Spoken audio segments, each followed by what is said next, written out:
Well, welcome back, horror fans. It is Wednesday, 7 p.m. Central Time. Yes, we are an hour early, but what that means is another episode of the Week in Horror podcast, the only podcast that sees dead people. We are coming to you live from our YouTube channel. So for all of our podcast listeners, be sure to check us out so you too can be a part of our live audience. This week, we are covering select films released in horror history March 14th through March 20th. Thank you all so much for joining us. I am JL, and with me today are Johnny and Alexis. Yeah, hi Alexis. Fuck you. Look. That's my daughter's name, actually. I named my daughter after me. I didn't get a son, so at least I get to name my daughter after myself. There you go. Yeah. Well, I hope, as it stands, because we're doing this live, PhD Tony is in the chat. PhD Tony, we did have to do it. I almost said unfortunately. I'm sorry. Johnny has a prior commitment, and he needs to.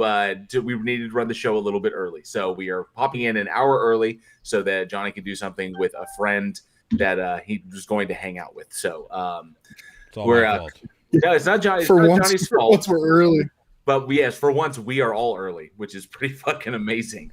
Wow. And we started, on time. That's weird. Yeah, I know.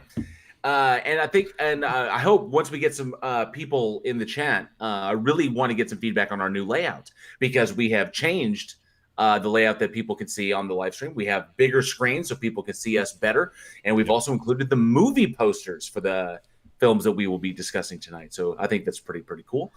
You know what? I was going to ask you guys if anything was coming up, or if you saw anything this week before we jump into the episode. The only thing that I came across was that Macaulay Culkin's going to be in American Horror Story season 10. Oh, no shit. Yeah, that was the only news that came that I came across. I was like, oh, cool, Macaulay Culkin's working. That's pretty awesome. Nice. Would it be the okay? Look, hear me out. If I'm doing this, if I'm making this, it's going to be a haunted house, and he's going to be the only one there. Do you mean that's it? Just one room house? Are we talking like he runs down the hallway and switches costume in between? I mean, like, no, like not. He's like one person in the house. Okay, he's one person in the house. I don't know where to go with that. Well, it's Home Alone, but it's haunted. I don't know, but there was apparently some angry puppers in the background. Dude, the wolves are taking. The wolves are. Let me go. Handle up on them pups. No problem. Get them bitches in line. So the one thing I know. Well, first of all, and for anybody out there who has seen it, there was a video that Macaulay Culkin did that was kind of like Home Alone way, like his hair was all long and stringy. He looked kind of like, to be honest, he looked kind of like an addict, and obviously, a very damaged individual from the events of Home Alone. He does not look like it in what it looks like. I saw it was one production still that came out of him on the set of American Horror Story, and he's clean cut. He's got short hair, dressed really nice. So I'm liking the fact that he looks healthy, because there was a point there where he wasn't looking very healthy. But it could be interesting. There's obviously the creative team behind American Horror Story keep it very, very tight as to what the plot line is going to be about. So I'm curious as to what she said. I'm curious as to where it's going to go, but I did come across that. So again, that's what she said. Ha ha. Well, we did have some people who popped into the chat. So we see PhD Tony, Charlie Welch. Yes, Charlie Welch. The hell? Yes, I know. We are an hour early, so sorry for any inconvenience it caused. I do apologize. We had one of our people, or one of our crew, has a prior commitment, and we needed to bump the show up a little bit early. I know that Team Skeptic is currently streaming right now, and everybody's over there watching him make fun of Nathan Thompson and all of his goofiness. But so we're running an hour early. So Dark Steve, thank you for stopping by. Fucking deal with it. Damn, it'll be over soon. Well, I hope you don't mean the show. And Charlie Welch says, I choose this over FTFE and Team Tonight. Feel honored. We do feel honored. Absolutely. Shit, yeah. We really do. Yep. We do. Because what is like it's basically Team's got like 40,000 subscribers, and I think FTFE also has 40,000 subscribers. 45. 45,000 subscribers. And we're sitting here with like 340 340 subscribers. So Charlie Welch, we are deeply honored. Thank you very much. And PhD Tony says, "Funny Games, one of the worst films ever made." Well, I guess we're going to get right into that. Well, fine. So let's kick this fucking episode off, Johnny O. All right, Funny Games. Funny Games, actually. Let's get right into it. Okay, originally released in 2000. I'm sorry, 2008. God, I swear. I'm giving him fucking Forrest Whitaker eye. Okay, look at him. Look at him. According to the research that I did. How about you just follow the fucking script? Wait, there's a script? So this is an internationally co-produced psychological thriller written by Michael Haneke. Careful. No, he got it. That's right. Yeah. No, I know. Johnny knocks him out of the park. I mean, I love Eugene to death, but the guy can't pronounce a name to save his life. Eugene. What? It's Tim. It's Tim. Time. Bertone. God, if you're watching, I have nothing to do with this. Sorry, Eugene, I couldn't help myself. This is a remake of the 1997 film by the same director, starring Naomi Watts, Tim Roth, Michael Pitt, Brady Corbett. Let's see here. It's a shot-for-shot remake, which I'm not real thrilled with because I don't like shot-for-shot remakes. But it was done by the same director, so I guess that makes it okay. Whatever. Yeah, that's what I'm saying. Anyway, so you got you got two people and their son and their dog. They come to a lake house. Their next door neighbor Fred is kind of weird, and then all kinds of hilarity ensues. And by hilarity, I mean not fun stuff. I was gonna say, absolutely not fun stuff. Not fun stuff at all. Yeah. Oh, by the way, good evening, basic trigonometry. So good to see you. Good evening. Good evening. Yes, this one actually shocked me, and I can honestly say this film, I consider it a good film, and the reason I consider it a good film is because it got a visceral emotional reaction out of me. This film actually pissed me off. Like it made me really fucking mad at the end of it, but I will consider that a good thing because if the film should get something out of you. There should be some sort of emotional response to what you're watching, and this one. Wow. Yeah. It doesn't end the way that you think it's going to end. No, it doesn't. And like you go through the whole movie thinking one thing and then you get to the end and you're like, well, what the fuck? Yeah. Why did this happen? I will say that the thing that pissed me off the most, like you can kill anybody in the movie you want. You can kill kids, you can kill women, you can kill men, whatever. Just don't kill the dog. Dude, the dog. The fuck, yeah, man? The dog. What the fuck did the dog ever do to you? Nothing. Exactly. And with the fucking 3-wood? God, I just read the fact again too. Sorry, this is way off fucking kilter here, but I just read the fact about a dog like doesn't understand like if you get up in the middle of the night and kick it in the head, it doesn't know that you accidentally kicked it in the head. It just thinks you got up out of bed and just to kick it in the fucking head. Exactly. And so like I mean that like breaks my heart every time I think about it. And then what the fuck did the dog ever do, man? Yeah, there's that meme that every year when we watch people die in a horror film, we're like, ha, ha, ha, ha. We watch a dog die, we're like, no. Yeah. Don't kill the dog. Hello, Man Devil. So good to see you in the chat tonight.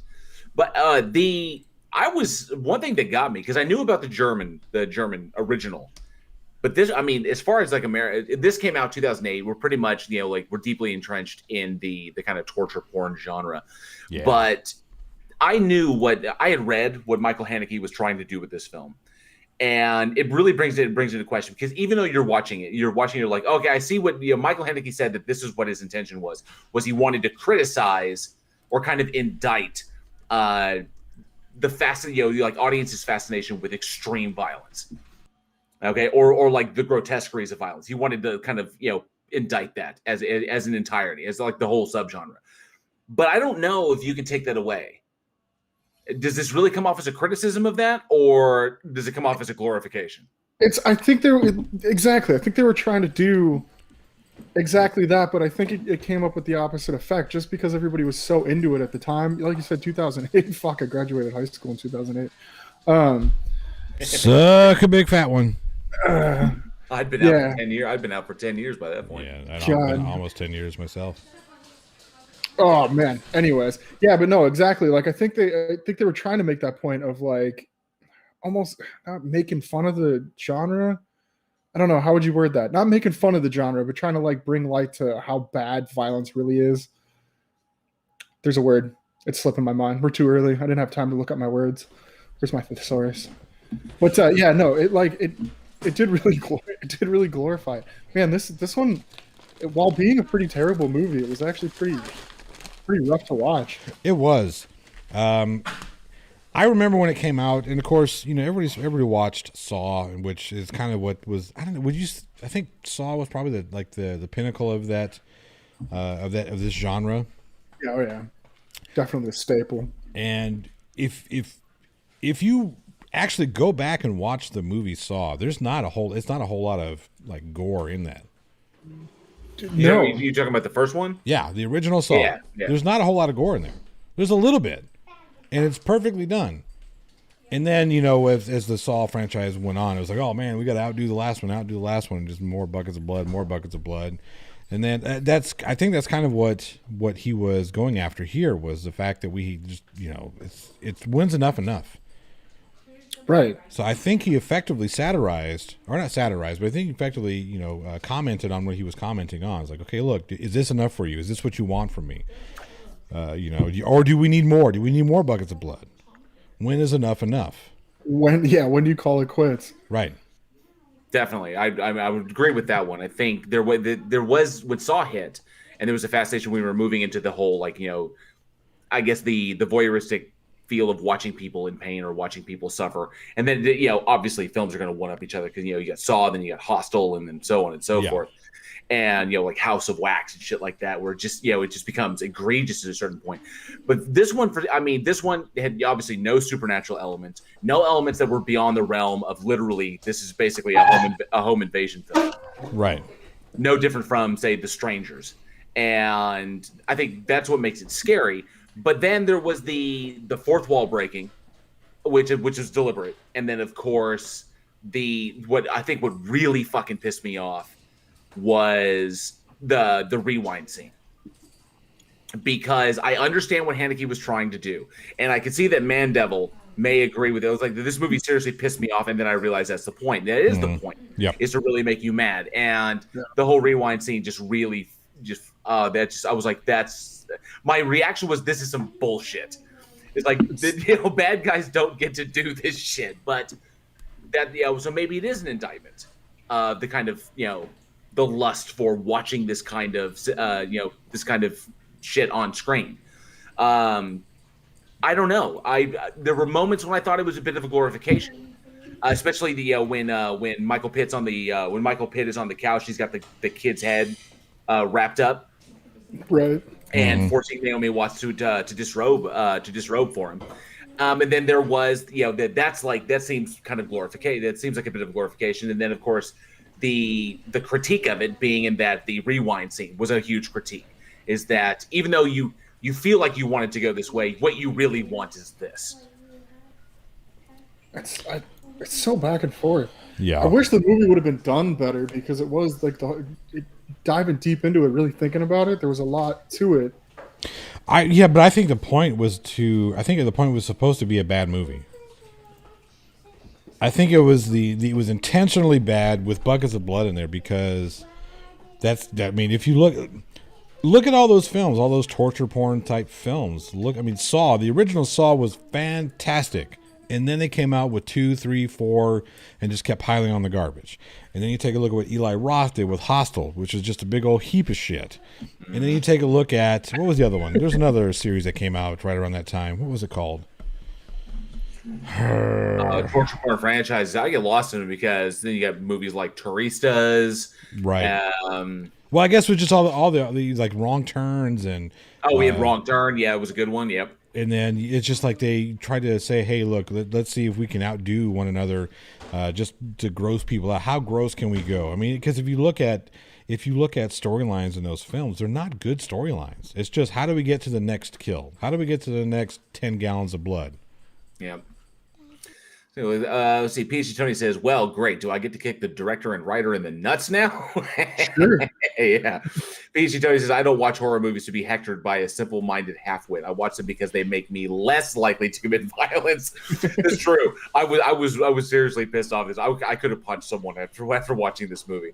Seriously. Yes, yes, Man Devil, the rewind scene. Let's see. Oh yeah, PhD Tony. So here is some catharsis that you won't be getting. Okay, because I can tell you the way that this whole thing was building, not to mention the fact that you don't really see any extreme violence. That's what's crazy, is that the vast majority of the violence of this is heavily implied. Right. Okay, when they kill the dog, when they kill the kid, the violence, pretty much, I think the most extreme violence was when the kids, when he's got the kid's head wrapped up, or when he smashes Tim Roth's leg with the golf club. Oh fuck. Yeah. Which I'm sorry, I'm saying that's a callback. That hurt it looked like it hurt like fuck. I mean, it that's really a callback. It was. That's a callback to what film? Oh fuck. I don't know. Holy shit! Really? Kathy Bates? I wouldn't have drawn that connection. Why not? Because it's a hobbling. It's smashing his leg. He broke his knee. It doesn't matter. I don't think it's a callback. Cinema, oh maybe, but I think with the cinematography, I wouldn't have made that connection. Well, that just means you don't know how to make connections. And then it means you. Yeah, Mandel was right. The next corners with Johnny. Mandel was right. The next worst thing after the rewind scene was the knife in the boat that was set up so early. That's your MacGuffin, and then didn't happen. And then chuck her over the side of the boat. That was just I mean, okay, a human centipede was one. Someone just I thought I heard a newborn crushed underfoot. Jessica G approaching, but that reminded me of Human Centipede 2, because that one, Human Centipede 2, was in the whole thing. Was even pushing that to that extreme. Yeah, it's how extreme can we get with the grossness? I mean, it's gross enough to watch three people connect together ass to mouth. It's like, come on, man. Now we got to do 100 people. Come on, man. So ultimately, we come down to this. Now, I actually thought it was well acted. It was extremely well acted. Tim Roth and Naomi Watts were both extremely. I would say they dove really, really deep into their characters. Then, of course, Michael Pitt was effectively creepy, and his creepy little friend. What was his name again? The character's name. The character's names are Peter and Paul. Peter and Paul, yeah. So, but that thing put that together. And I mean, I was impressed with it. It had me invested. It really, really did. Some critics said this thing was more art house torture porn. Regardless of what Haneke was trying to do or what he was trying to say, that it really just comes off as art house torture porn. And that the kind of critique of violent movies is more of an afterthought. Well, that just means that he failed at what he was doing. I'm serious, because intention goes a long way. Right. Mm-hmm. And if you do it right. Right. So if you go into if his intention was to make a critique film about the genre, and then people said, now this is more glorification art house. Well, then you failed at what you were trying to do.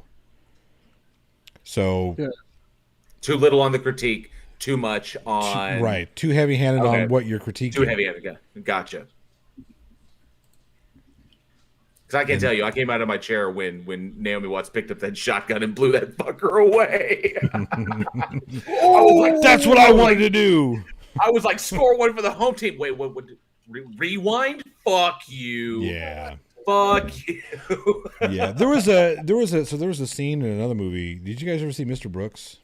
Yes. Okay. Oh God, a long time ago. All right. So the first time you watched Mr. Brooks, how elated were you to see his daughter kill Kevin Costner? Okay, honestly? Yeah. I actually was kind of like 50-50. What? I wasn't elated. I was 50-50 because it was like someone just said, play funny games, win funny prizes. But it's this piggybacking off of that, play stupid games, win stupid prizes. As much as we connect with Mr. Brooks and the struggles of his life, he's a fucking serial killer. That's the reality. No, I get it. And that was the beauty part about that. No matter how hard you try, it's going to come back to you. Your daughter stabbed you in the throat and you're dying. Well, c'est la vie, Chief. This is the life you chose. Yes, and that's exactly the way that movie should have ended. It should have ended right then and there. I was cheering it, and then I looked over at my wife and said, if they fucking make this a dream sequence, I'm turning this fucking piece of shit off. It was intended to be. It was originally intended to be a trilogy. Yes, I know. That was the problem, and he was hoping that it would be it would have the commercial return in order to justify 2 more films. I would have loved to have seen those 2 additional films. But here's the thing: you could have done it with 2 additional films, and you could have kept all the actors. You could have kept the death in there, right? And instead of William Hurt being the person that is Saul, now the serial killer is the daughter, and she sees her dad, and her dad's the one who's like, "Hey, check this shit out." That would have been interesting for a third film. That would be interesting for a third film. So, Brooks said it like this. Now he's going into the second film with the conflict, and now he's going to deal with his daughter, and then he winds up dying in the second film, and then he becomes the manifestation of her id. Right. In dealing with that and going through the third film. So I would have dug that as a trilogy. That would have been badass. But and I loved it because I felt like Kevin Costner just eschewed all of his ego. And this felt more like, because Kevin Costner always is fantastic in ensemble pieces. And because Demi Moore and William Hurt, Demi Moore, even Dane Cook. Dane Cook wasn't terrible, yeah. And he wasn't terrible. And I'll tell you what, I was ecstatic to see him fucking buy it. Yeah. Okay, that was, that cut his fucking head off. I was like, oops. When he pulls that trigger and is like, oh yeah, you're fucked. Yeah. But everybody got equally good, strong amounts of playing time in that whole film. And Costner always does well when he is not the center of attraction. Dances with Wolves was a good movie. Yeah. But Kevin Costner, come on, dude. And then Postman, ego on display. Love letter from Kevin Costner to Kevin Costner. But but his show Yellowstone that's currently out is magnificent because he's not the center of attention. That's why I loved Mr. Brooks. I would have loved to have seen that, come to fruition. Yeah. Anyway, we're off topic. That's my fault. That's what happens. That's my fault. No, it's all good. Don't you? That was the original intention of this show. Oh, is that we were basically chase sitting around some fucking rabbits. That's what we did. And I always imagine Week in Horror as we're sitting around the table. We're at the diner and we're sitting around the table, just talking about fucking horror movies before we go rob the bank. Yep, that's so funny because that's exactly the movie I was thinking of. Yes, before we go rob the jewelry store or something. Yeah, I was thinking Reservoir Dogs. As soon as you started talking, I was like, Reservoir Dogs, and then you went there. So yeah. And Mandeville says, how many movies did Kevin Costner make thinking they were going to be a series? Why did he never learn he ain't sequel material? That's a good question. I don't think he really made a whole lot that were meant to be sequels, that are meant to have sequels. Yeah, I don't think so. He may not dig them. So, but I know that he wanted it for Mr. Brooks because he was instrumental in the creation of that character. He's the one who, he if it wasn't for Kevin Costner, Mr. Brooks wouldn't exist. Yeah. But ultimately, with Funny Games, I honestly think, coming away from it, I think it was too little too late because we were already deeply entrenched in the torture porn genre. If this had come a little earlier, or maybe even a little bit later, I think you're right, a little bit later, I think it would have been more. It would have been more relevant. And I also think Johnny's right. I think you're right on the heavy-handedness. He was way too heavy-handed in showing what we love and not enough of the indictment of what we love. Mm-hmm. Yeah, that's what the rewind scene was supposed to be. It was supposed to be, hey, this is what you want to see, but this is what you get because this is what you really want. So, well, still, ultimately, I thought it was. I honestly, there were some moments that scared the fuck out of me because you keep looking. Until the rewind scene kind of broke the fourth wall, and I realized, oh yeah, I'm watching a fucking movie. Right. I could easily imagine this happening. Two people come to your house under the guise, innocent looking dudes, and then they come to your house and they kind of finagle their way in, and then they turn your fucking life upside down. Yep. The minute he accidentally knocked her phone into the sink. Yeah. I was like, and these, taken one by one, they're all very innocuous, but all together set up the tension in the moment. The constantly breaking of the eggs, the dog suddenly disappearing, the phone in the sink, may I check out your golf clubs? Okay, the minute you just like, no, you may not check out my fucking golf clubs. Get the fuck out of my house. That's my 3 wood. Anyway. Yes. So all this being what it is, we're talking about home invasion films. Mm-hmm. That was a very, very piss poor segue into the call to action. Absolutely. but you did it with pride and confidence. I did. I was invested. I was right there along with you. I know, but then I heard myself deliver it, thinking, God, you're better than this, Johnny. That being said, what is your favorite home invasion horror film? Leave us a comment down below or in the side chat, or email Alex specifically at weekendhorror@gmail.com, because Alex loves your emails. But yeah, what's your favorite home invasion horror film? Oh, I gotta go with The Strangers. I'm gonna go with Hush. Ooh, Hush. Yeah. Hush, that's the one where he gets turned around on the guy. The dude with the mask taking on the deaf chick. You almost said the blind chick. That'd have been fucking great if she was blind. Oh, but I mean, okay, but think about that setup scene. She's in the bathtub. And she's like waiting. Yeah. He's gonna come through the door, and he comes through the window behind her, and then she doesn't catch him until he breathes on her neck. Yeah, that's a good one. That was fantastically shot. Oh my! The director of that is Mike Flanagan. Is what? Yeah, I think so. Yeah, I think it's Mike Flanagan. That's that is his wife.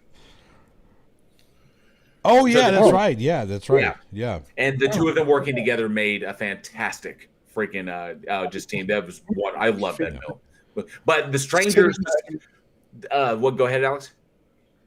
That whole movie, I was sitting on the edge of my seat, and it was like, at times you want to like yell at the screen, and it's like she can't fucking hear you. Not only is she on the screen, but she's fucking deaf. You dumb shit! Like, why are you yelling at the TV?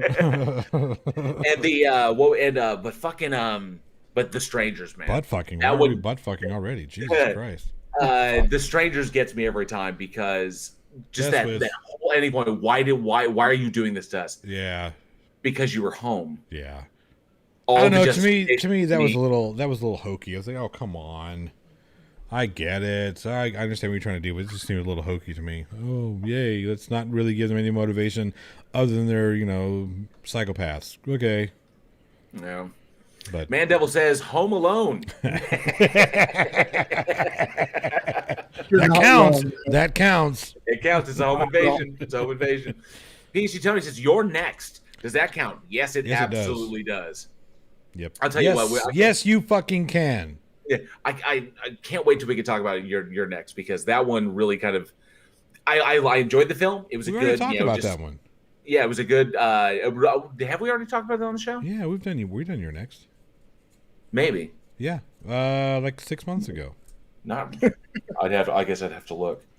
Oh, but nonetheless, that way I wish there was more to the psychological aspect of like the animals hunting the humans. I wish there was some more to that. It turned into it's an insurance scam, whatever. Yeah. But still, yes, to be Tony, you are correct. Your next does count. That as a home invasion. Really, really, I just love Sharni Vincent in that. She kicked so much ass. Gavilar the Hand of Zod, not really a home invasion movie, but I like Eden Lake. Eden Lake was good. A little slow for my taste, but it allowed for a good build. I thought the ending paid off. The ending more than made up for it. So I really enjoyed Eden Lake. Ricky Bell says, Ricky Bell says, Man Devil, I was thinking that also. Home Alone. Yes. Man of Beetlejuice. What the? I mean, home invaded by a ghost. Okay. No, home invaded by humans. Oh, that's right. Home invaded by humans. I guess. True. Shit. And Man Devil says The Others. The Others is good. Yeah, I can see that with the twist. Yeah, with the twist. Yeah, I can see that. Interesting stuff. Yeah, but if you have any others, let us know in the comments, or like I said, email Alex, because he's lonely. He has 4 kids and he needs a fucking break. He's so lonely. I'm sorry. I said I wouldn't sing again. Okay. Ricky Bell says, "Does The Conjuring count? Those people clearly invaded those ghost space." True, I guess. They weren't supposed to be there. They didn't. Well, those ghosts clearly didn't have their handbook for the recently deceased. They did not. They did not. All right. So what do we got next there, Alex? My name's Alex. We've known each other for a long time now. You got it. Well, I didn't. You look. I had to look at the script to make sure I was supposed to be calling on you and not JL. Script. I see. You consult the script when it's would suit you. Will you stop it? Will you stop it? Dave is trying to talk. All right, take it away, Dave. Take it away, Dave. All right, up next we've got classic Resident Evil. Came out March 15th, 2002. Mm-hmm. Wow, man, we're old. Directed and written by Paul Anderson. This one stars obviously Mila Jovovich. What the fuck? Holy fuck me! I didn't know Eugene was on the stream tonight. I didn't either. Mila Jovovich. There you go. And I'm sorry, I got to pull rank here. It's Paul W.S. Anderson. I'm Thank sorry. you. Thank you very much. I knew it was coming up. That's why I was like, fuck, I should have just said it. So we've got Mila, we've got Michelle Rodriguez, Ryan McCluskey, Oscar Pierce. Sorry, just don't even worry about it. Anna Bolt, Joseph May, Robert Tanian. I don't remember how to say this. I'm pulling Eugene. I'm Eugene tonight, guys. No, you're Dave. And James Butler. Yes, I'll be Dave. That'll work. If you haven't seen this or don't know what it's about, you're not even supposed to be here right now. Nope. You're either too old or you're too young, but you can't be essentially here. Out of control supercomputer gasses a group of people in a building with a, I guess, nerve agent, virus. That would probably be the word. Turns them into zombies, and special military unit has to fight them. Hey, I got to. Do you guys hear the music? Yeah, I think it's my daughter's phone. Hang on a second. I'm like thinking My Little Ponies are going to run across the screen. That'd be terrifying. All right, I'm sorry about that. I heard that. It was like, I was able to check what the let me see here. Yeah, and the George said, good to see you. Thank you so much for joining us. Sarcasm as well. Good to see you. No Eugene this week. Yes, Eugene is currently out on project. I think he's on set this week, or he's dealing with something with an upcoming project. So we don't have him, but he will be back next week. Charlie Welch, Medea goes to prison. It was funny. NA, thank you so much for stopping by. Good to see you. One of our awesome patrons. And there's Ricky Bell just misspelling NA. There you go. Banana. I read it as banana. Sorry. But yes, Resident Evil. If you don't know what it's hard to like give like an overview of the movie because everybody's seen it. This movie sucks. Fucking hate this movie. Johnny and I will disagree. Oh, NA says My Little Pony was scarier. Mandeville says I thought a scary man in an ice cream truck was coming. Legion reference. There you go. But no, Johnny and I will disagree on this. I really enjoyed the first Resident Evil. I fucking love the first Resident Evil. I fucking love it myself. Dude, I've seen it. Get a fucking room then. One of the only movies that I can probably say I've seen over 15 times. The attention paid to detail to the game and to the reference material was fantastic. It wasn't. It was terrible. Yes, it was. No, it wasn't. Wow. Fucking hell. I played that game religiously with my brother, and we both were super excited to see this film. And we watched. What did you? Okay, Tony. I see Tony in there. Not a good film. Nobody asked you, Tony. Nobody asked you, Tony. I did, Tony. But my brother and I, we were super excited to go watch this movie. We went there on fucking opening day, sat down, we both left, and thought that we would be better served by taking a hot poker to the eye. Oh my! It was not that bad. It was fucking terrible. I hated it. Sorry, not sorry. Mandeville says, "Oh, I liked Resident Evil," and PhD Tony says, "You're senile." That's funny coming from you. Well, he did invent the word, so who was there before time was time. See, But nonetheless, here's the thing with Resident Evil. Yes, the first movie didn't necessarily follow everything in the game.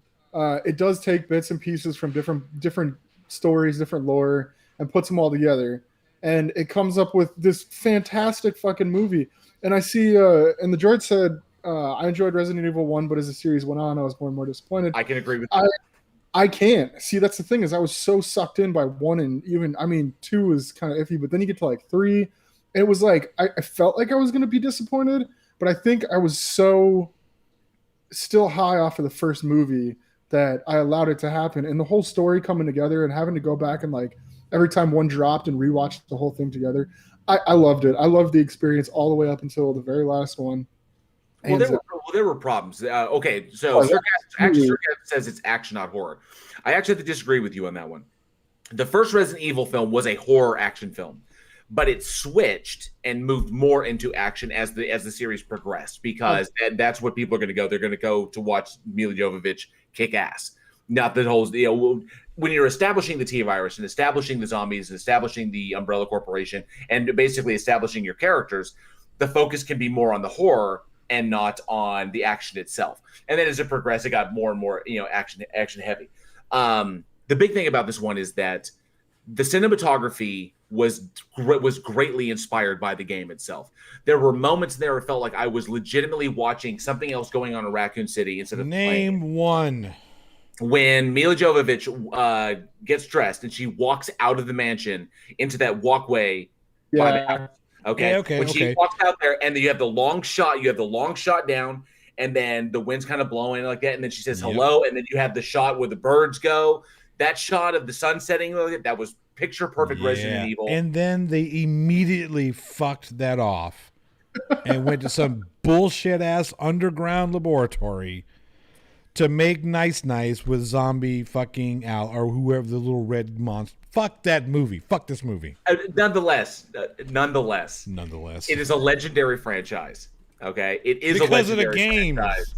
Yes, of course it is. Doesn't matter, because critically the films were a success, and commercially the films were a success. Commercially they were a success. Is this an unpopular opinion? Resident Evil 6, the game, fucking sucked.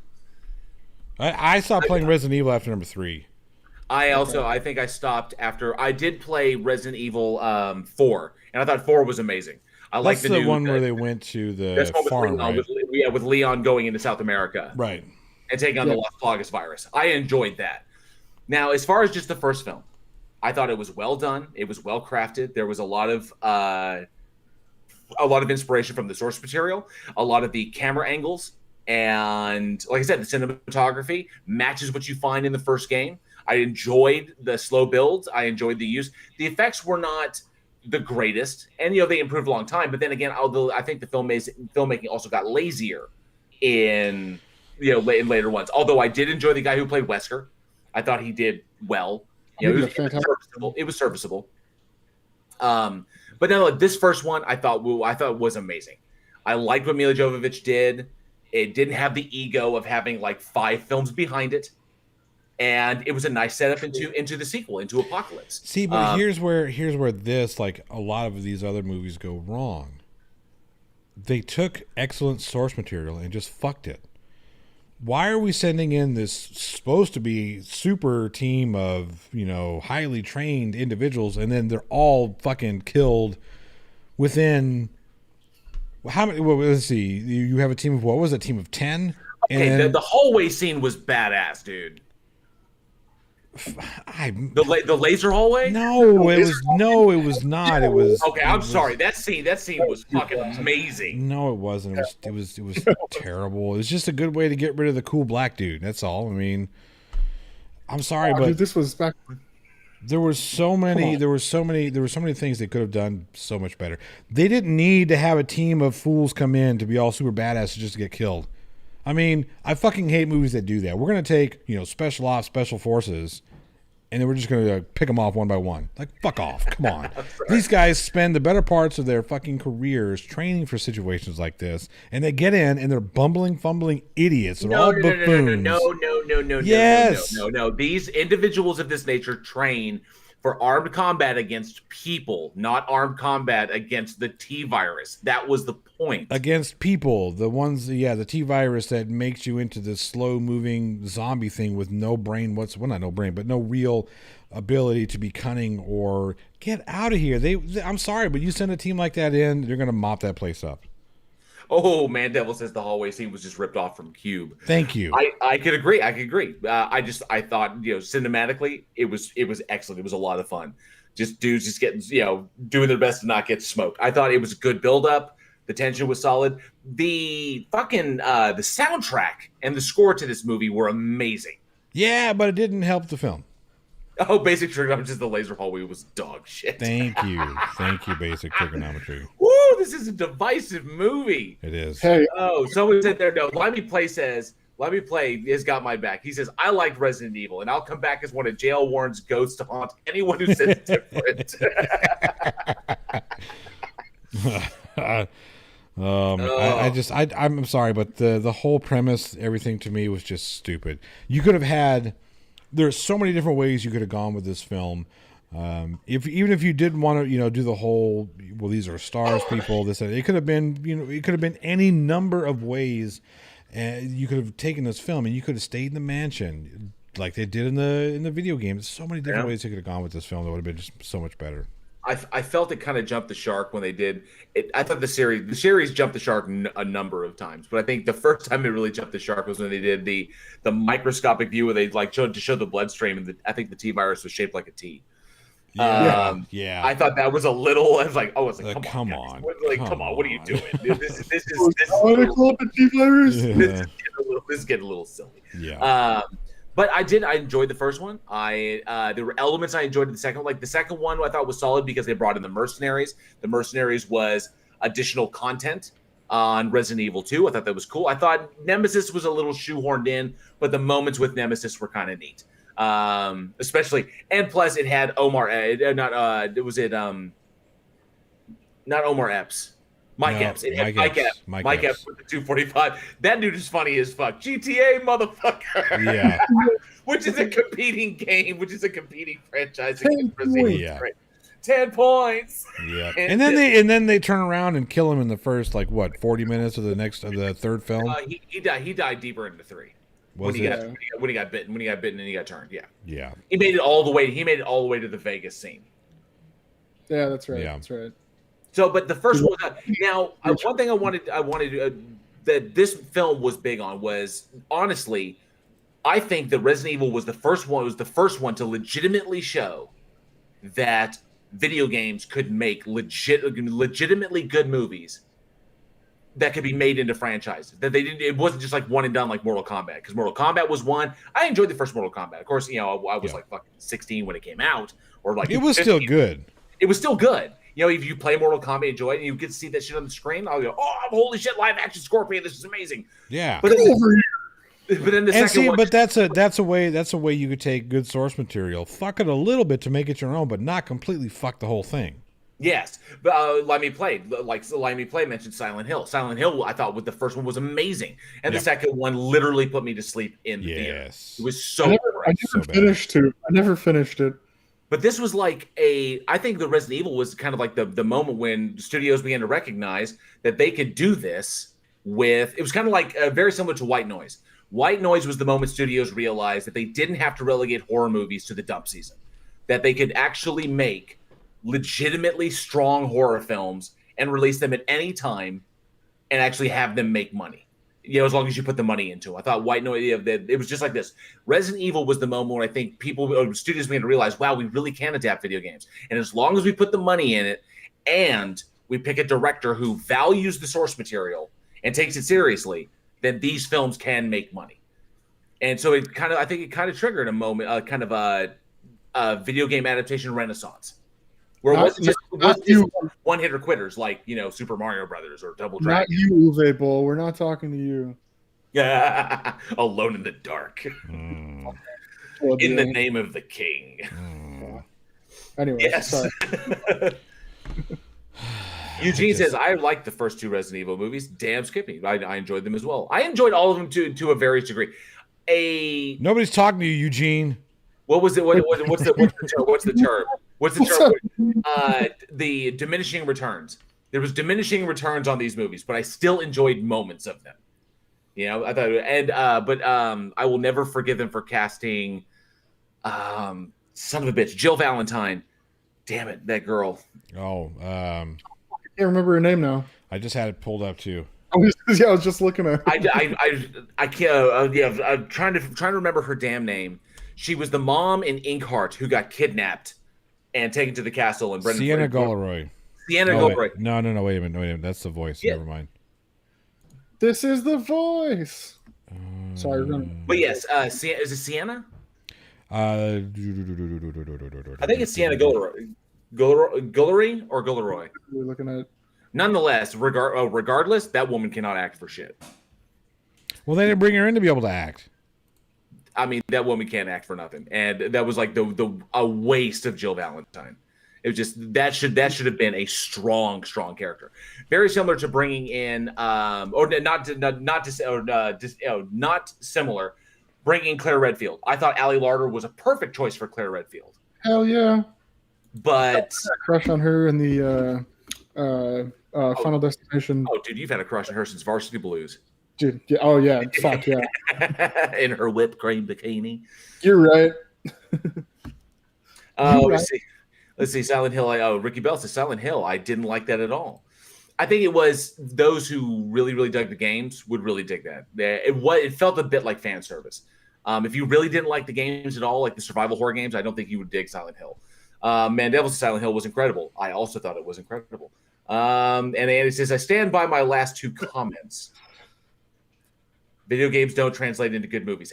Ouch! So here's the thing. I'm glad somebody brought that up because you and I talked about this briefly the other day, and I think the problem with video games not translating into good movies, especially something like Silent Hill or Resident Evil, is the fact that the video games themselves have such a good storyline that the reason why we were so invested in these video games or the movie adaptations is because the video games themselves already wrapped us up into this immersive storyline. And then when you deviate from that, people are going to love it or they're going to hate it. And too many people felt that this was way too much of a deviation, both Silent Hill and Resident Evil. I think that's the problem. I think it's too much. Like these games now, especially nowadays, where it's like you're playing a movie. You know, I was watching Jessica G not too long ago stream Resident Evil 7. And that storyline and the graphics and everything, it's like you were literally playing the movie. It was great. So I think that doing video game movies, you set yourself up for failure because of that fact that there's already such a good storyline built into them. Let me see here. Real quick, Chris Durham, Music Channel. What's up? He says, drive by. Hello. Hey, Yeah. Chris Durham. Good to see you. Charlie Wells says, I'm watching Reign of Fire now. One of my guilty pleasures. Can't help it. I dig it. I also dig that movie. I occasionally watch it because Matthew McConaughey was fucking amazing in that movie. The part where he jumped right into the dragon's mouth. Yeah, I'm going to go take care of this dragon. I'm going to jump into his mouth. It was straight barbarian. Dude, when he pulls that jacket, when he pulls that fucking jacket off, dude, he was straight unit. With that dragon tattoo was badass. So I just didn't see the point. It's like, dude, if you're gonna beat the dragon up, why you just served him a snack. Amanda Devil says the ladder scene in Silent Hill was so disturbing. Yes. The House of the Dead, LOL. Oh god. Limey places when Pyramid Head de-skins that chick in one yank. It's like, yeah, then you knew that shit was serious. And let me play. Yes, is that the chick from Heroes and Final Destination 2 and the first Final Destination? Yes, that's Ali Larter. Chris Durham Music Channel. So good to see you. And Limey Play would like to say that JCVD Street Fighter may be the greatest movie of all time. I don't know. Moving on. What's our next film? Yeah, well, the head of Oz is Man Devil. I've already had my shit pushed in for mentioning House of the Dead in a previous show. Yeah, you would. You absolutely would. Oh, and Man Devil says Gavlar. Yes, Gavlar. LOL. That movie pissed me off so much I wanted to go out and box you a bowl. I actually challenged the dude at one point. I really did. I challenged him straight up, and he never responded. You a bowl? I did. That's funny because there was a time where he flew out 4 different critics. Yeah, and just beat them up because these guys were. It was around that time, and it was when I was working as a critic for a website, and I just, after I watched In the Name of the King, I just wanted to cut my eyes out and pour bleach in my ears. But I challenged him. I was like, if you want to fight somebody, fight me. I will go to Germany and I will throw down with you. And he never responded. Of course not. No, of course not. Let's talk. Man Devil says if Resident Evil was true to the games, half the movie would have been Alice bumping into door frames. That's true. That's true. Someone did mention earlier that it was not true to the games because Alice could have never pulled off all those feats with the clunky controls. That's true. Also true. This is also very, very true. Yes.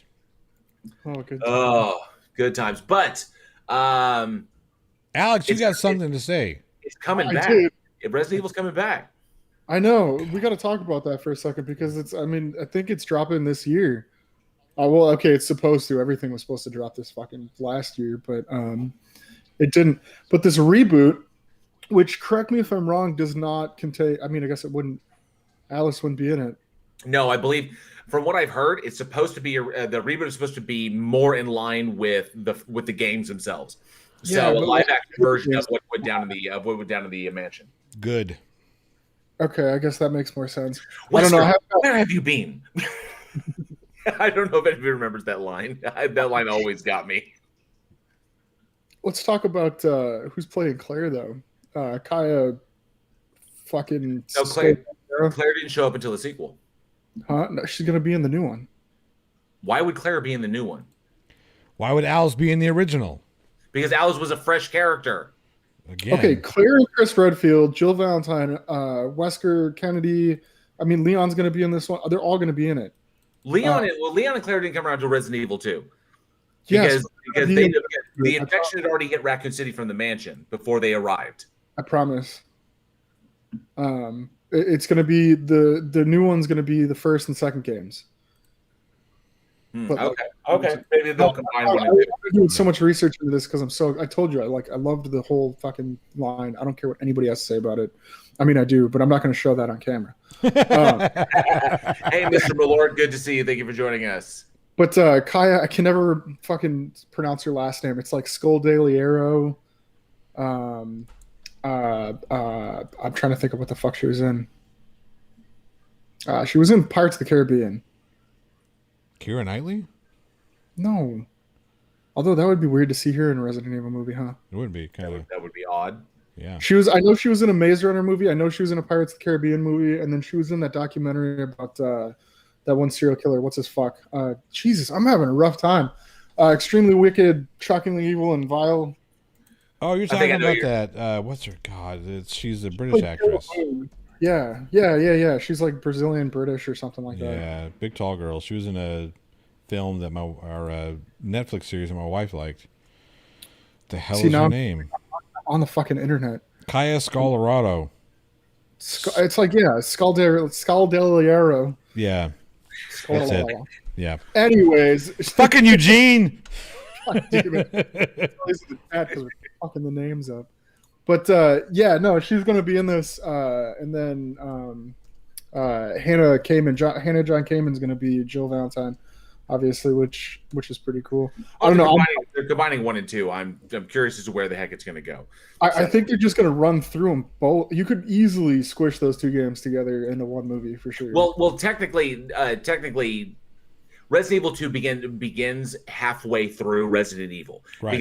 Because Bravo team, Alpha team went out, Alpha team got decimated, Bravo team showed up, and Bravo team shows up, and then halfway through the gameplay of Resident Evil, that's when Claire and Leon are showing up into Raccoon City. Claire Redfield coming in to find her brother Chris, and Lee because she's lost contact, and then Leon coming up for his first day on the job. So it's essentially going to be like an origin story, I guess. Think so. I don't know. I'm really looking forward to it. So the question, Alex, is... The question is, should they even be doing a reboot, a Redfield? I mean, would it... God, are you sure your water heater isn't leaking? Dude, it might be. Who knows? Hey, fuck ass, get me a beer. We were just here like a week or 2 weeks ago. It was fucking negative 15 degrees, and now it's like 85 degrees outside. Yeah, it's hot. crazy. I was working until 1 o'clock in the freaking morning. This lady decided to twist her shower handle off, and it was just spraying into her house. So I had to go fix that. It's been a long couple of days, man. But anyways, reboot, yes or no? No. Is it worth it? No. I'm actually going to say no. Really? Yeah. But what if they fucking knock it out of the park? Then I'll be pleasantly surprised.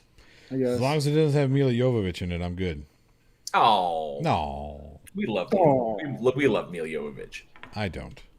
She's a really good mom, just so you know. Not that She's probably a great mom. She should stick to being a mom. Ooh. Damn. Ooh. Ooh. That's cold. Moment of silence for Mila Jovovich. Man. I don't even know where to go with that. I didn't know where to go. I was like, fuck. Yeah. You know where we should go? Well, we should let her be laid to rest and move on. Ooh. God damn. Damn. God damn, look at that transition. How you like that?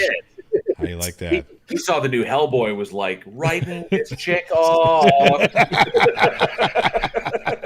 Jesus. Hey, so JL, why don't you lay it down and put that movie to rest? There it is. Oh, that was cute. Mm. That was very cute. Fucking adorable. But yes, This is what happens when we start early, guys. We're delusional. Wait, no, it's supposed to be later. You're all fucked up, not earlier. Oh. No, but I do better at night. So it was too early for you. Nonetheless, please let us know in the comment. Let us know in the comments below, or hit us up with an email weekinhorror@gmail.com. Do you think there should be a Resident Evil reboot? Yes or no? Just or even why? Just let us know. Yeah, maybe it's too much. Maybe it's too little, too late. They should. Resident Evil is done. There's been 7 fucking movies and it's over. Or maybe it's time for a reboot. I don't fucking know. I personally am not looking forward to one, but we could be surprised. Listen, anybody that wants to go see it, I'll go see it with you. How about that? The next movie that we're talking about, and I see that Johnny O has brought it up. Oh, by the way, before we kick into this, I have a quick question for the live chat. Pardon me, I thought I was going to burp. I did burp. Thought you were having some sort of like call the ambulance. Sorry about that. Pothole. I had the same problem. Megacoctus gargantuan erectus. I am going to remember that, Limey. Oh, who is that who put that in there? Limey, that's Limey. Limey play. Yeah. Megacoctus gargantuan erectus. Sucks all the blood right out of my noggin. He asked who was going to play Nemesis, and I said I am. And he asked if I was tall enough, and I said only when I'm excited. Ah, I see. Man, Devil says Mila is the woman voted in a poll that most women wish they looked like. I mean, I don't disagree. Oh, and NA, those are some fighting words. Fifth Element was an amazing movie. I feel like French comic book movies, and yeah, it's just great. Luc Besson. I sure do. Luc Besson is amazing. You take that back. Commercial. This is rough. Man. Fucking Chris Tucker was amazing. He saved that you film. put 2 movies in here that are going to get me super. What's wrong with you? What you screaming for? Every 5 minutes is the bottom of something. I'm leaving. Everyone was amazing. That even fucking Bruce Willis, who I just checked out fucking decades ago. He really did, but yeah. I enjoyed him in that one.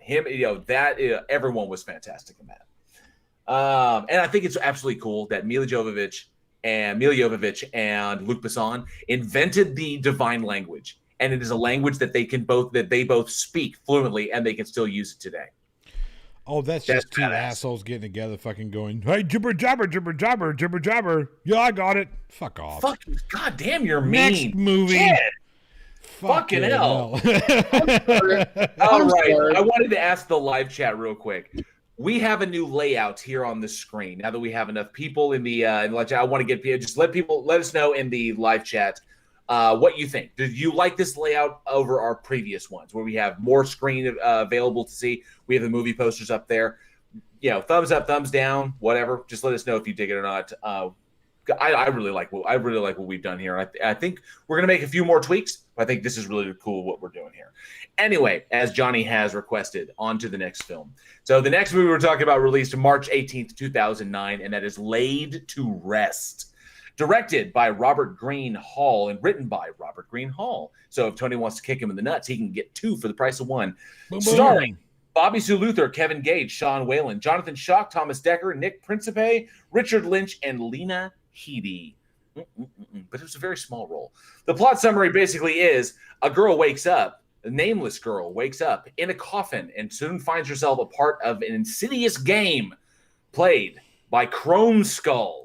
Fucking Chrome Skull, man. Chrome Skull mask wearing killer who has a video camera attached to his shoulder, live streaming his incredibly brutal kills to some nefarious audience.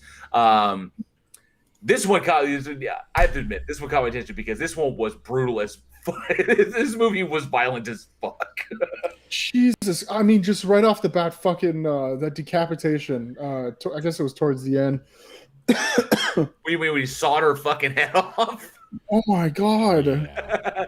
And just the slow. Oh my god! And okay, there was one thing before we even get into it. I forget about it. Before I forget about it, JL, we worked together at a place. I guess we can't say names because fucking that place, I'll sue the shit out of you. But it's the black hole for your soul. Yeah, exactly. And so we're not going to name it, huh? We're not naming it. They'll know who they are. They pull up and they're honking the horn in the car, and the clerk inside doesn't hear it. And I'm like, bullshit, man. Working in this place, you hear a horn honk. You're like, what the fuck's going on? Who's getting shot? Like, so sorry. After we switched the script up, I had to go watch this one for the first time. And that was the only thing that bothered me in the whole movie. That's it. Oh, I thought there was more. No, it was just the fact that they were honking the horn, and it was like, no, that dude definitely heard it. And I got pissed off at the movie. But otherwise, this was fucking fantastic. Okay. It was insanely graphic, and I kind of dug the respect that it felt very homage to like the classic slasher film. We don't need a lot of exposition. We just need hot chicks running from brutal fucking killers, and figure out who the final girl is, and then a big epic showdown. There was some weird stuff in here, which I think lent itself because there was going to be a sequel, which is Chrome Skull, Laid to Rest 2, which is even more graphically violent than this one was. But this one was on point. I enjoyed it. I enjoyed it just for your classic. If you want to throw down and just watch a fucking slasher movie, and I don't know, maybe it kind of felt like Chrome Skull. They were trying to make a new horror icon. I mean, they almost did. Yeah, probably so. Yeah, this one was so. There's a question, brutal, though. So there's the question: why didn't it catch? I think because it was trying too hard. You think it was too much of a Jason rip? Yeah, I think it was too much of a Jason rip, and they were trying way too hard. The whole Chrome Skull, and I don't know. It just seemed to me that it was like they were trying to ramrod this guy down my throat. I'm like, okay, cool, we get it. He's a slasher. We get it. Okay, can we move on, please? Can we look at something else? It was kind of boring. He's big, he's huge, he's strong.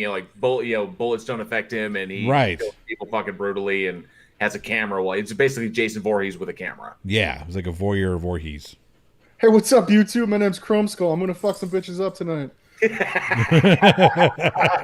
We're going live at 8 p.m. Don't miss it. Thumbnail of him holding a bottle of acid. Is it glue or acid? Find out. I thought that scene was pretty rough. I thought it was brilliant. It was a nice setup. Replaces adhesive with the fucking acidic shit. I don't even know how they made a sequel because the way he fucking died in that, it was rough. Okay, when she smashed his head, the spray that came out, I was like, no, okay, that dude, no way, he's done. That cat is done. But no, apparently not. No. But I felt like they were trying to. Maybe they did try to push it too hard. They didn't just let Chrome Skull speak for himself. Because another one, I think it wasn't dissimilar, but The Collector. Yeah. And The Collector, I think, is a new horror icon. But The Collector speaks for itself. It was just that movie was as much about Arkin as it was about The Collector. Right. The two could go. The two kind of play. It wasn't the focus wasn't all on the collector himself. Right. So if you just if you let it speak for itself, I think it does have the opportunity to run, and people will pick up on it. But I also think it was the kind of fad. Oh, he's live streaming murders to the internet, and it's kind of like, I don't know. What was that fucking movie where they did? It was like a truth. Was it called Truth or Dare? No, that wasn't it. Where they're all on the phone and they all have to go do these like. Yeah, Truth or Dare. I don't think it was that though. It was a different movie that was close to that. Maybe it was Truth or Dare. Was that the teenagers? Yeah. They're at a party and somebody's out the window. It was at the teenagers. Yeah, well, I mean, yes, I know because they all go out to Mexico and play Truth or Dare, and then yes, yeah. No, that's a different one. That's the one with the teeth, right? She pulls her teeth out. Oh, to make the whatchamacallit. Wait, are you talking about Would You Rather? Is that Would You Rather? I don't remember. It was like on the phone, and then like you get a certain amount of time to do a challenge, or you die. I guess. Fuck, I caught it. I'm telling you that's Truth or Dare. Was it Truth or Dare? I don't remember. Sorry, that the way you're talking about it, that's what it reminded me of. Limey play. Have a good night. Thank you for coming by, and we will wear your mask. Rock you. And the George said Unfriended. No, it wasn't Unfriended. I actually haven't seen that one yet. No, now I'm trying to look up the movie. But I don't think. And Truth or Dare was scarier. I think. And Ricky Bell, you're right. Yes, because the dialogue was written by a kindergartner. I think I have to agree. And the lead also wasn't very good. Like her playing a head injury half the time, though she's coherent in spurts. Oh, what's his fuck was it? Little brother of. Oh my god, I'm just not doing it right tonight. Okay, so on with it. Moving on. While Alex finds his faculties. I think it was the concept. Okay, so this was this was 2009. Okay, coming into the end of the 2000s, internet's trucking along doing its thing, and then I looked it up. This coincided with the advent where basically about the internet, where the dark web and kind of like Tor shit was becoming more mainstream. There was more mainstream knowledge of these things, of dark sites. How the vast majority of the internet is not accessible, is not regularly accessible by the mainstream public. And then you get the idea of shit like red rooms and snuff films, or like live snuff and shit. And I think this was playing off of that, but for some reason didn't catch. Yeah. Sorry, I was hung up on Dave Franco. Yeah,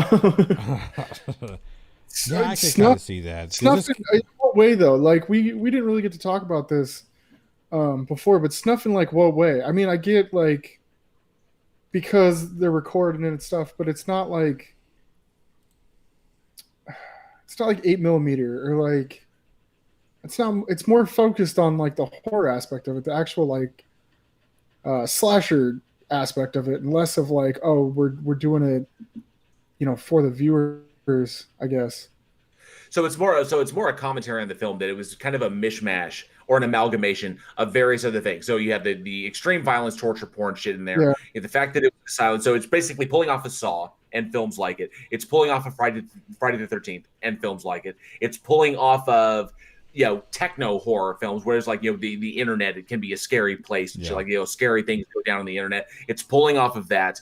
None of the film seems. I mean, even the idea of the chrome skull, of having this this image, none of it seems original. Like it's basically they took like the hottest horror films that were out there and pulled the best parts of those and amalgamated them into a slasher with virtually no story. And I don't even know how they got Lena Headey in this movie, but with virtually no story and as much brutal kills as you can possibly jam into one. Yeah. Oh, so like The Babysitter. Yeah, I like The Babysitter. I thought. No, it was really good. but for some reason, and I can tell from you guys that this one just didn't punch. Like I said, for me, it just seems like it was trying too hard. It was. And the fact that there was a 2 and I believe a 3, it was like, I think they could have just stopped at 1.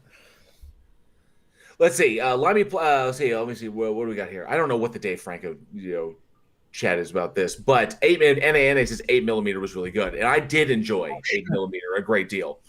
And you can yell as much as you like, NANA. You are a patron. You have full range. Just go fucking nuts. Mandel says that film traumatized his wife. She can't watch that movie again or think about it. 8mm was rough, especially the time that it came out, because I think it showed. Oh, yeah. I think porn was at the time that it came out. Porn was the dirty little secret, and people had an awareness. People had an awareness of pornography, but they didn't. They didn't realize how deep it went and how dark it could get. So, I'm sorry, real quick. Dark Theories. You're absolutely right. It was the movie Nerve. You're right. That was what I was talking about. Nerve.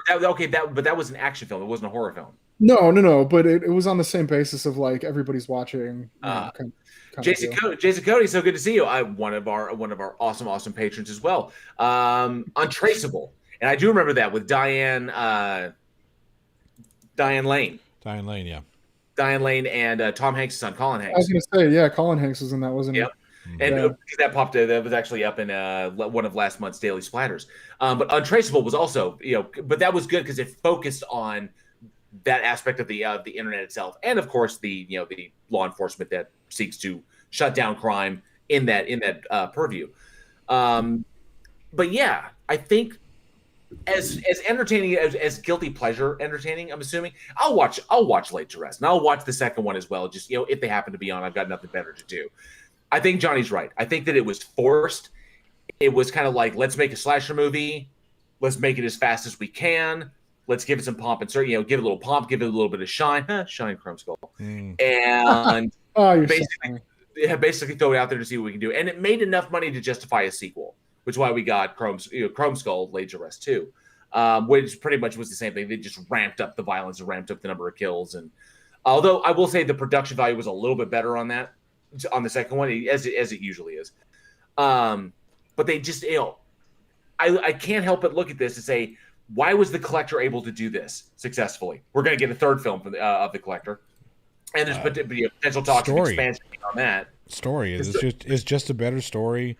They weren't trying to ramrod this character down our throats. Carl Ramrod, say Carl Ramrod.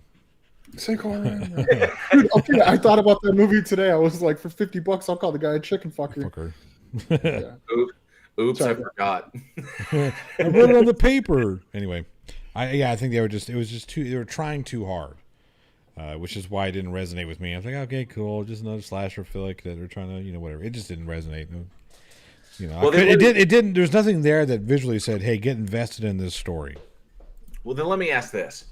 So, the idea of a big dude coming with a big ass fucking serrated blade, Chrome Skull, glued to his face, just straight murdering people. That's one thing.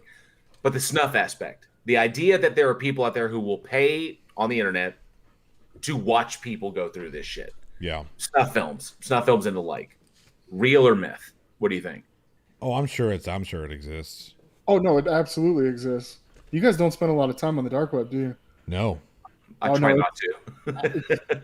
There's a huge community. It has been, and it's been an issue for a long time. You don't hear a lot about it just because it's super taboo.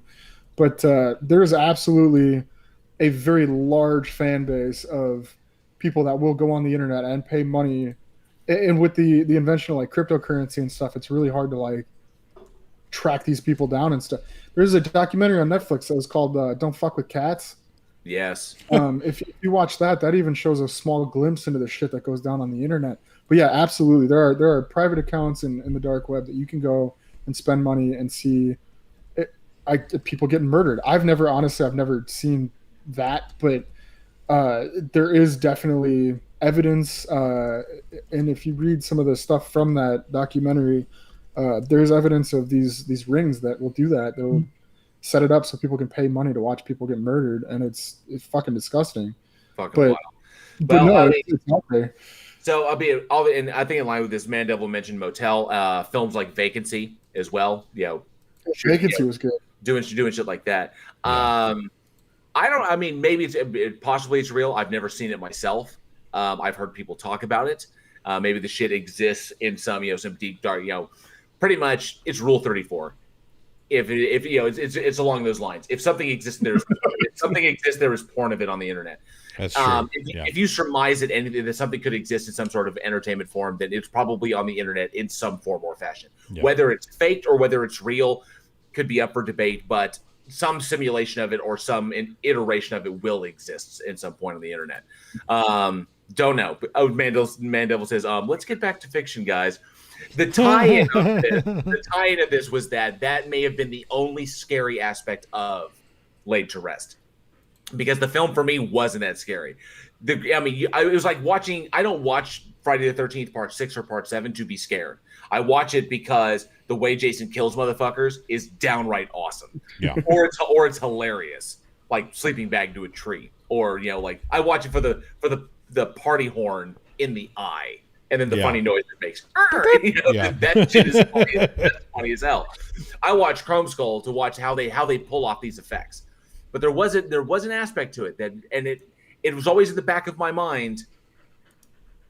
There's the shit is somewhat based in reality. It could be. The shit could actually exist. And that's kind of a scary thought. That somewhere out there in the world, maybe some third world nation where the regulations are very, very slim or whatever, and computer guys know their shit. This shit could be live streamed somewhere. Who fucking knows? And that's kind of a scary thought. Pretty much the only scary thing about the Laid to Rest films. I know it's pretty scary because apparently in the second film he actually had some sort of like quasi government, support or some shit. I don't fucking know, but it's a scary idea. Goddamn Ricky Bell. I watch horror movies because the sound of screaming helps me sleep. I like you. I like you. That right there is our core fucking audience. Those videos. And Gavlar, you are right. Gavlar Handazad, you are right. One of our awesome patrons as well. Yeah. There is some fucked up shit on the dark web. There absolutely is. Some very I found out how to get onto the dark web just for shits and giggles at one point.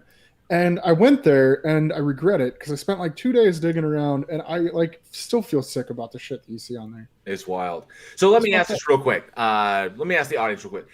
There's 2 films in the Laid to Rest franchise, only 2. And the second one came out very quickly after the first one. I think came out in 2010. It was 2010 or 2011. Should there be a third one? Now, Chrome Skull, Laid to Rest 2 ended pretty definitively, but there were some threads.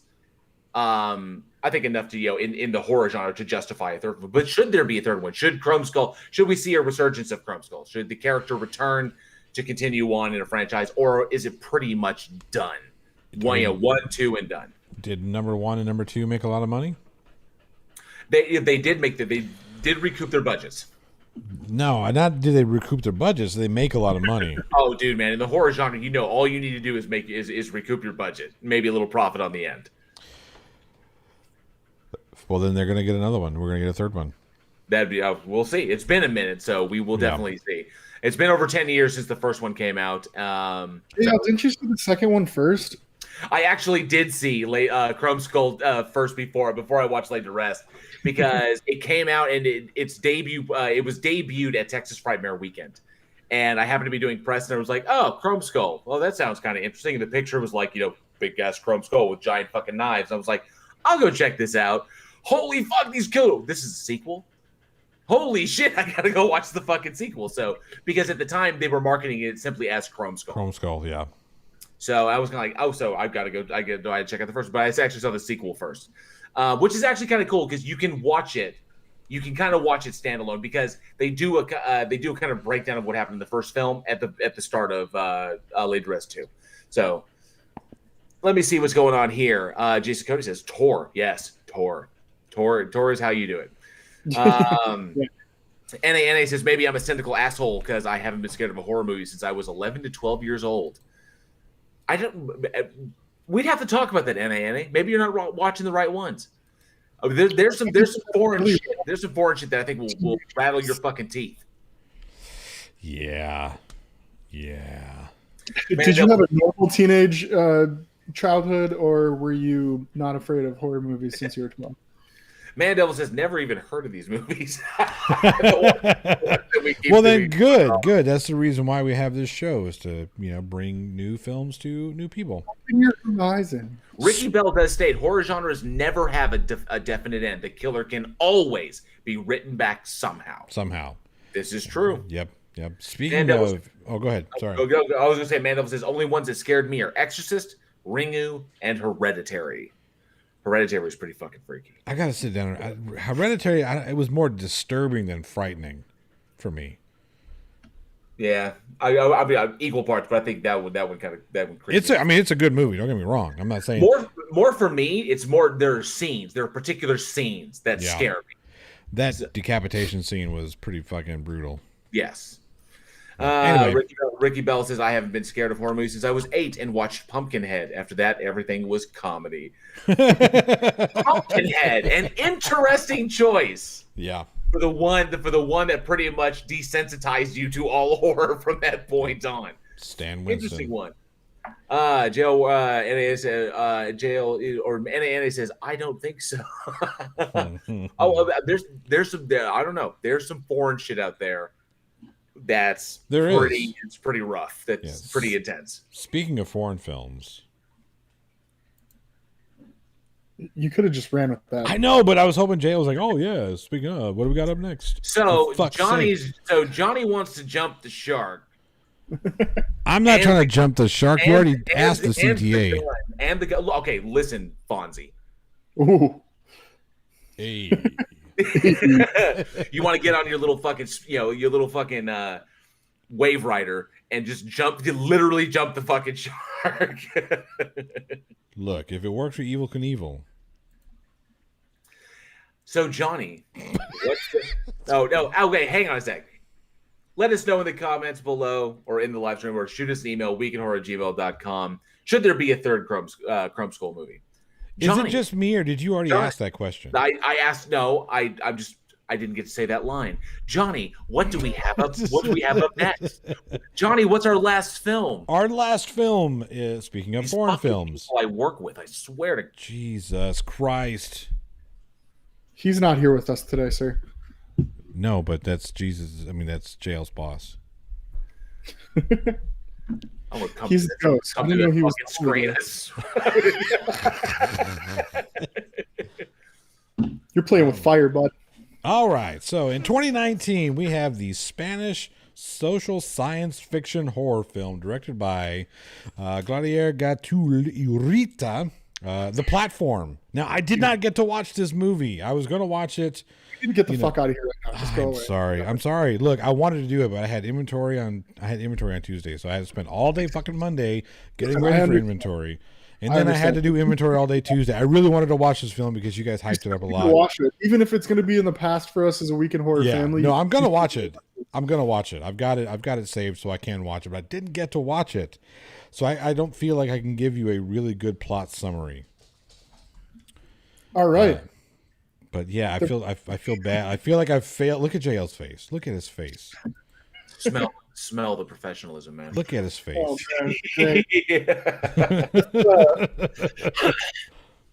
let's start it out first. This movie is subtitled, but this is one of the first movies that I've ever watched that I didn't even realize by the end of it that I was reading the subtitles, because I was so into the movie that it was like I wasn't even looking at the subtitles, but I was still reading them. It was super cool. And then I guess if Johnny can't give a good, accurate plot summary, we can talk about this movie. Prisoners find themselves trapped in a tower that has descending levels from 1 to like 600 or something. It was well into the hundreds. It was way well into the hundreds. And on each level, so a tray of food would go down every day. And at the first level, it would be completely full. And you got to decide how much or how little you ate to either leave or not leave things for the next level to eat. And at periodic times, people would be gassed, and then they'd find themselves on different levels. And the thing is they didn't know what got them to a higher or lower level. And so essentially it was an experiment, a prison experiment, that this crazy person was doing.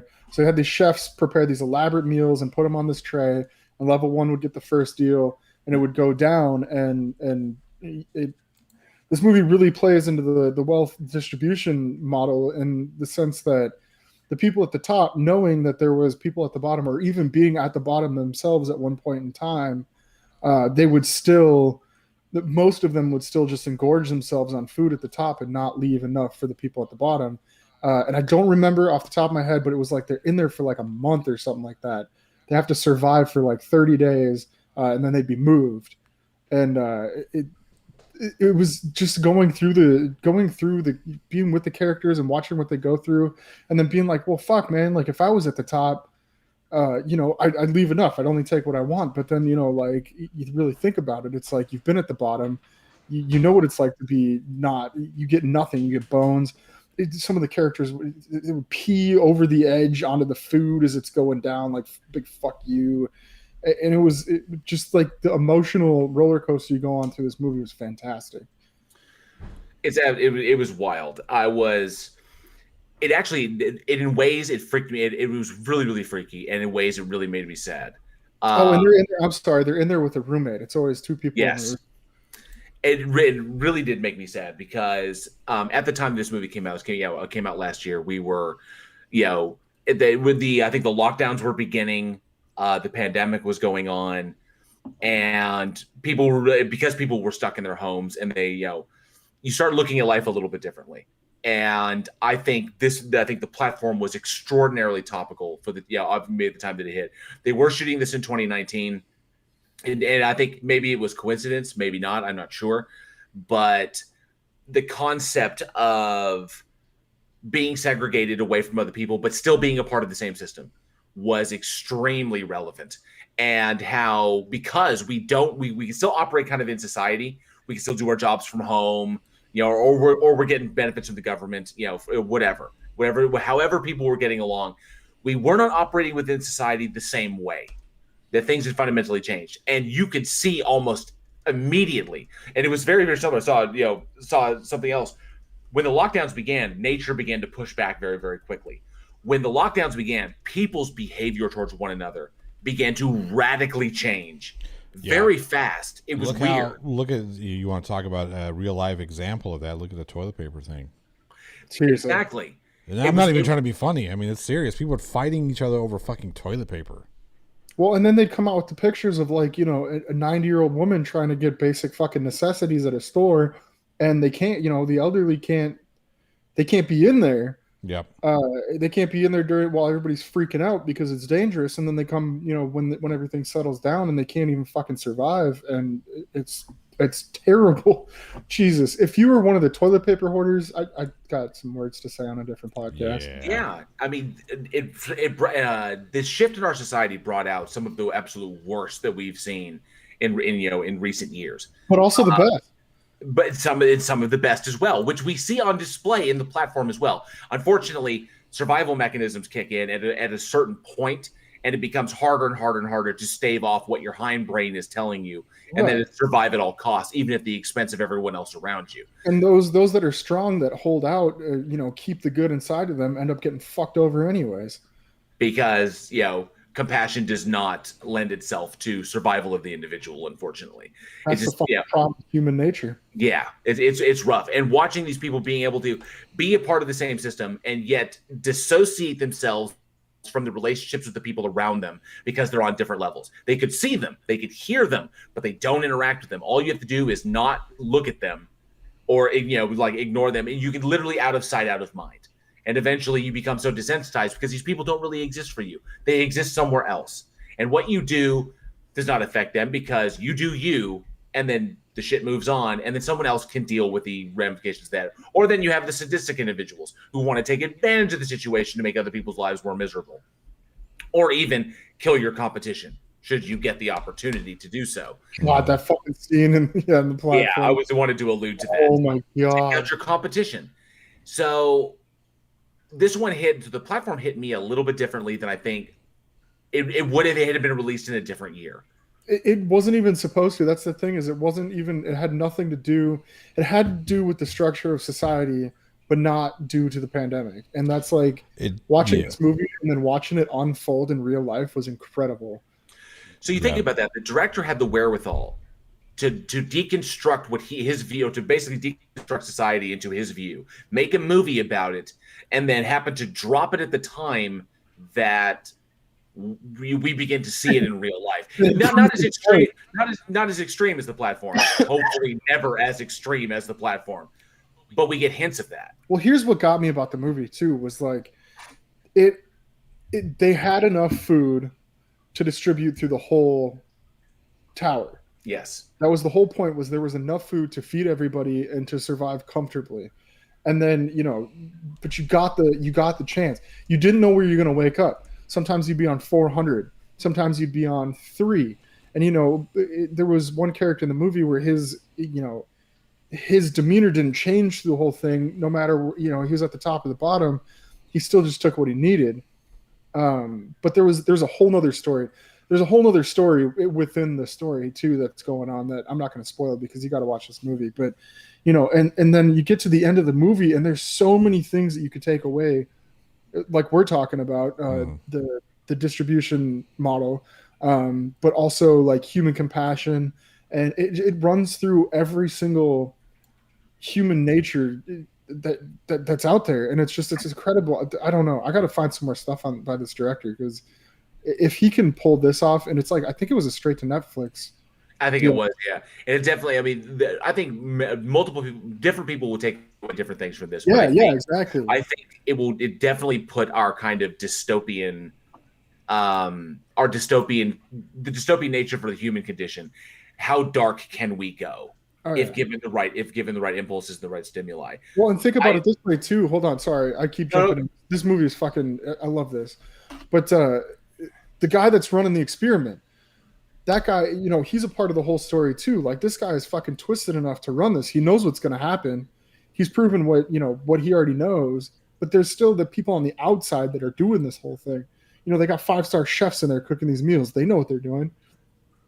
It runs through every single tier that you could find yourself in as a human. Yeah. And you're like, oh, I wouldn't do that. But then it throws a situation at you where it's like, okay, well, I understand why he did that. And then it's like, well, fuck, now how do I really feel? The scary thing may be how relatable the film was. Yeah. From what I'm gathering, and I could be way off base here, but this definitely seems more about wealth distribution than anything. Yes, in response to a system that provides, in response to a system that unquestionably provides, your needs will be met. And the needs of everyone will be met so long as you take what you need and not what you want. So this definitely has a socialism versus capitalism theme to it. Absolutely. Yeah, if everyone took only what they needed, everyone would be fine. Yeah. Okay, I think socialism... Yeah, yes, there's aspects of it. It's not like heavily based on socialism, but yes. It's more, I think when you like really look into the story, I think it's more like the guy running the experiment just wants to see at what point does the human, where does their compassion lie? Is it even a thing? Are humans being compassionate when you take away everything, when you put them in a box, like, does that just go out the window? And I don't know. It follows so many people and so many little mini stories, and then there's a whole big story behind it. Yeah. It's worth it. It's definitely a horror film that presents some deeper questions. It is subtitled, so I know that some people don't dig on the subtitles, but it is definitely worth a watch. It's worth it. There's not too much dialogue. It's not like you're sitting there reading it the whole time. Yeah. So we should get Jack Black and Most Def to act it out. JL, you saw this. So at the end of it, me and my wife actually found this movie. She started playing it, and we ended up watching it together. And she called the ending of the movie, and I've been doing this for a while. I watch a lot of horror movies. I'm like, no, it's gonna go this way. This is what they're doing. There's no way it's that deep.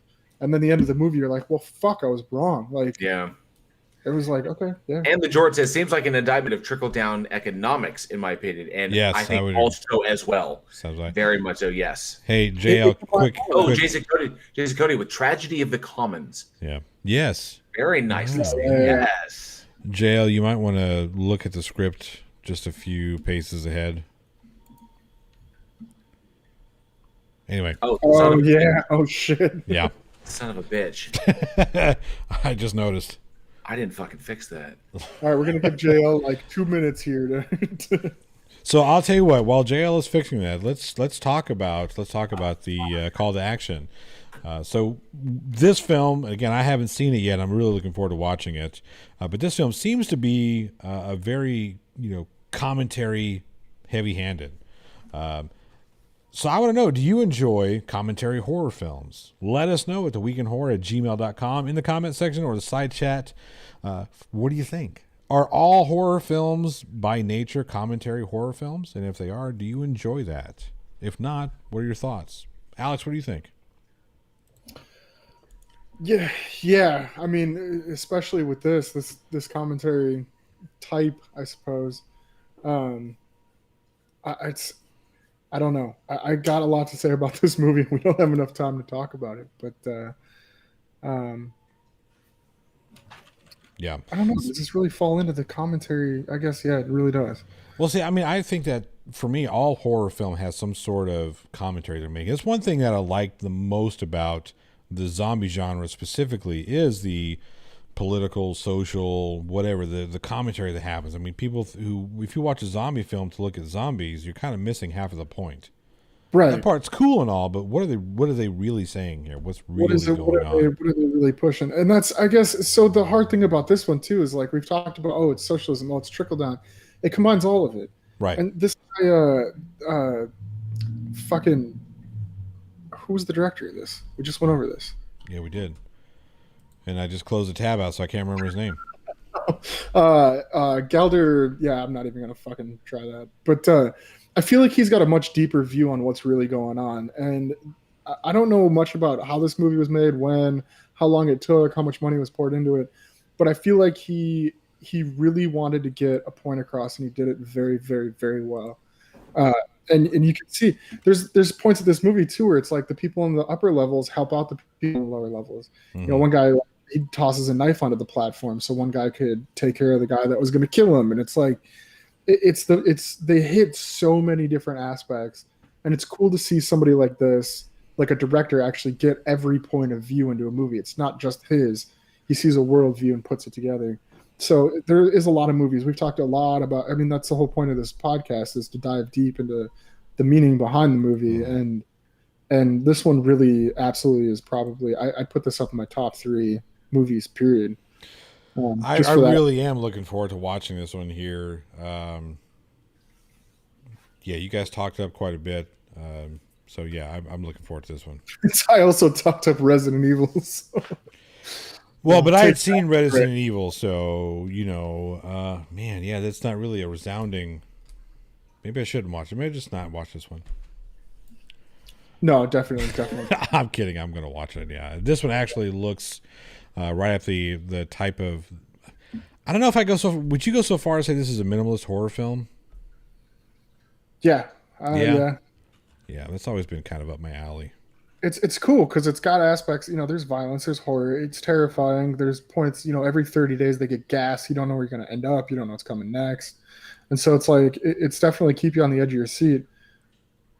But, yeah. The message behind it's just as strong as the film as itself. Bong Joon-ho. Really? Yeah. We got Charlie Welch asking what's up on the card next week. Yeah, I'm about to put it in the old chats for you there, Charlie. I was gonna say, I think we'll put that up there right now. Boom. There you go. There you go, Charlie. JL, how you doing over there? I'm here. I got it fixed. All right, sweet. My apologies. Oh no. Like I said, you had a lot on your plate, so. No, hey, you came up with something real quick there. I like it. Friday the 14th. So I hope that works. Yes, absolutely. So, dang. Okay, so that totally distracted me off of that. Yeah. So, I heard you guys wrapping it up. So, enjoy commentary horror. Yeah. So, where we at? Alex, you got the trivia question. So, you guys are pretty much running. Go for it. Yeah. All right. Yeah. You guys ready for trivia? Everybody got your Google Blue ready? Are we ready for trivia? I mean, I don't know. Oh, Jason Cody mentioned Snowpiercer and Parasite. I was going to ask about Snowpiercer as you guys were talking about this. It sounded kind of like a Snowpiercer type film. Snowpiercer is a sequel to Willy Wonka, right? It wouldn't surprise me. I shit you not. There's a video of it. Go on YouTube. You can check out Snowpiercer, a sequel to Willy Wonka. It absolutely is. It's really fucking crazy. Didn't even fucking put two and two together there. And Jason Cody's correct. Good horror is also a commentary. This is true. Yep. True. All right. I think we'll do the trivia question now. Have we seen Jessica G? Is she okay? Has anybody talked to her? She's she heard that Eugene was going to be off today, so she fucked off. I mean, I don't fucking doubt that even a little bit. No, it's absolutely true. Yeah. Okay. All right. Well, thanks for stopping by. She said no tripod, no Jessica. God damn. Man, we're gonna get you guys hooked up someday. Anyways, let's do the trivia question. All right. Yes, trivia question. Yes, right. many bids. Let's see. And the George said, heavy-handed commentary can be a blessing and a curse for horror. You see films like Get Out be praised for the social issues raised therein, but films like Death by Temptation gets written off. There she is. There's Jessica G is alive. Good. All right. We're getting worried about you. Well, I was. Doesn't sound like they were. So glad to see you're here. Okay, I'll stop interrupting. Alex, take it away. People here for the trivia, knock yourself out. What are we giving away today? We're giving away a limited edition Week in Horror t-shirt. Ooh, again? Buddy. Limited edition number 2. The second I hope I win this one. All right. Here we go. Trivia question. You can win one. Buy one in the fucking store. I've already put money into the account. Hold on. All right. In Resident Evil, who is Alice a clone of? Again, in Resident Evil, who is Alice a clone of? So that answer. Go ahead. You don't find that out until Resident Evil 2. Is it 2? No, the 7th one. I was gonna say it's way late. You don't find it until the last movie. So absolutely yes. Who is Alice a clone of? We need her first and last name. I was gonna say that answer in the live chat. First one with the answer. Google is allowed. First one with the answer wins the shirt you see up on the screen right now. Charlie. We might want to get a different picture than that. We might as well pull the one off of Teespring. Send it to me and I'll put it up. But this is the one that you sent me. Can see it. Yeah, people can see it in actual T-shirt form. Yep. Ricky Bell is getting. And the George says Alicia Marcus, and he is correct. There it is. There we are. And the George said, "What a guy." Send us your shipping information. And the George said, "No." Or not. What did the George say? Ding, ding, ding, ding, ding, ding, ding. Jason Cody did Barry. Oh, Barry from the mansion. Fucking amazing. Yes, and the George said Alicia Marcus. Oh, and even threw in the spelling in there. Fantastic. Yep. Where's Barry? Wesker, where have you been? Where have you been? Jill Valentine.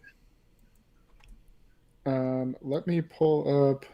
I want to check something real quick, guys. So congratulations. And the George said, definitely shoot us your shipping details at weekinhorror@gmail.com, or you can message me directly on Discord. Discord, yeah. You can get me there. And because Charlie Welch mentioned it, something new. I'm going to try and maybe work this into the script. Because Charlie Welch had mentioned that maybe letting people know in advance what we were going to be talking about might be helpful for interaction, because people will get to watch them as well and give their feedback on the film. So I will try this. I'm just going to throw it out there. We have a schedule that we come back here. Where's my schedule?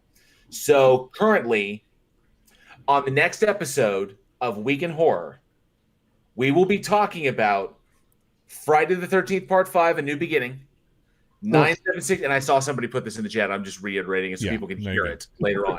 Johnny. Yeah. So Friday the 13th, Part 5, A New Beginning, 976 Evil, Eyes of a Stranger, and The Haunting of Connecticut. I think the only film in that is Eyes of a Stranger. Those 4 are the films we will be discussing next week. So if you want to watch them in advance, go for it. And maybe we'll see how it works, Charlie. I think it's a good idea. We'll definitely absolutely. And we can make it a point to watch The Haunting of Connecticut, and we'll talk about the deeper meaning of that movie, because there's a whole thing behind that one. Awesome, and the George said, cool. DM me in Discord. I'll get you on Discord. And a heads up to everybody in the live chat right now, before we close this show out, we will be showing the new Color Out of Space starring Nick Cage in the Discord theater. So I do hope to see you there. Tonight. We'll be doing it after the show. So I do hope to see you guys there. And this brings another episode of Week in Horror to a close. We want to thank you all so much for listening, and we truly hope that you enjoyed the show. We'd like to send a special shout out to our incredible patrons who have helped to make the show the success it has become. Jeff Roberts, Sarcasm, Gavlar the Hand of Zod, Jessica G, Alexis S, Stark Steve, Crafty Keela, NANA, Jose Alalde, Commander Darklight, Anthony Purcell, Mike Barrett, and Kyrie. We thank you so much for your support.